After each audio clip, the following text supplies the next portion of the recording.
오늘 하나님께서 우리에게 주시는 말씀은 사사기 6장 15절 말씀입니다.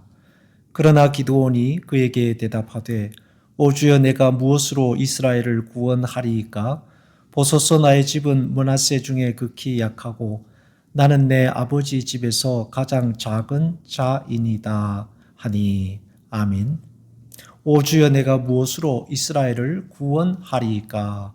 기드온에게는 이스라엘을 구원할 힘이 없었습니다. 그러나 하나님은 용기도 없고 힘도 없는 기드온에게 이스라엘을 미디안으로부터 지키고 미디안을 물리치라는 명령을 내리십니다. 기드온이 얼마나 겁이 많은 사람인가는 사사기 6장을 보면 알 수 있습니다. 11절에 보면 여호와의 사자가 아비에셀 사람 요아스에게 속한 오브라에게 이르러 상수리 나무 아래에 앉으니라.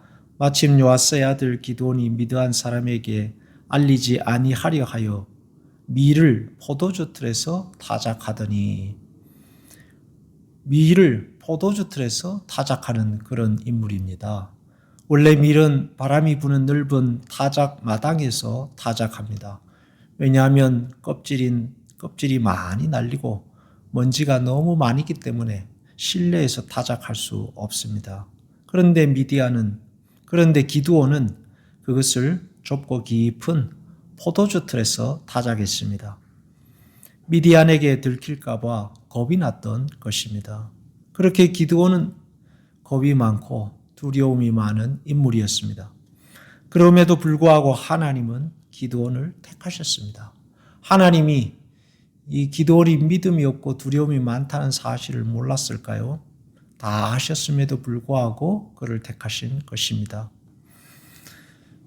그럼에도 불구하고 기드온은 완강하죠. 13절에 보면 기드온이 그에게 대답하되 오 나의 주여 여호와께서 우리와 함께 계시면 어찌하여 이 모든 일이 우리에게 일어나겠나이까? 우리 조상들이 일찍 우리에게 이르기를 여호와께서 우리를 애굽에서 올라오게 하신 것이 아니냐 한 그 모든 이적들이 어디에 있나이까? 이제 여호와께서 우리를 버리사 미디안의 손에 우리를 넘겨주셨나이다. 하나님께서 살아계신다면 어떻게 이런 일이 일어날 수 있습니까? 이거는 하나님이 우리를 미디안에 넘겨주신 것입니다 해서 오히려 하나님께 핑계를 대고 하나님께 따지고 있습니다. 참 당돌하죠.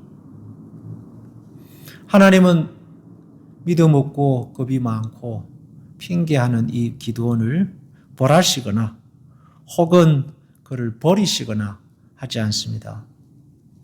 대신에 설득하시고 기다리시고 그의 요구를 들어주셔서 보내십니다. 14절에 보면 그러자 주님께서 그를 바라보시며 말씀하셨다.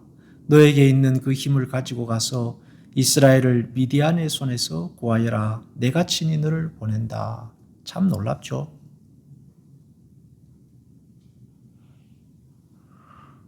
그러나 기드온은 또 오늘 말씀을 통해서 하나님 앞에 거절하는 것입니다. 오 주님 내가 무엇으로 이스라엘을 구원하겠습니까? 나의 집은 므낫세 중에 가장 약하고 보잘것없는 집입니다. 나뿐만이 아니라 우리 집도 보잘것없습니다. 하나님은 그런 기드온에게 믿음을 부으시고 용기를 주시고 그의 요구를 들어주심으로 그를 미디안으로 보내서 그가 할 수 없는 일을 하게 하시는 것입니다. 나는 할 수 없습니다. 그러나 하나님은 하십니다. 때로는 설득하시고 때로는 기다리시고 때로는 요구를 들어주셔서 하나님의 일을 하시는 것입니다. 그래서 의인은 믿음으로 산다 말씀합니다. 우리는 재능과 힘으로 살지 않습니다.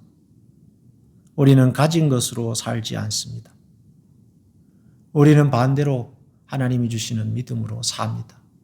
두려움 속에 멸망하는 존재가 아닙니다. 걱정과 근심 속에 꺼지지 않습니다. 하나님은 하나님께서 약속하신 나라를 믿음 안에서 이루실 것이고 가장 작고 부족하고 모자라는 사람을 부르셔서 위대한 하나님의 나라를 만들어 가시는 것입니다.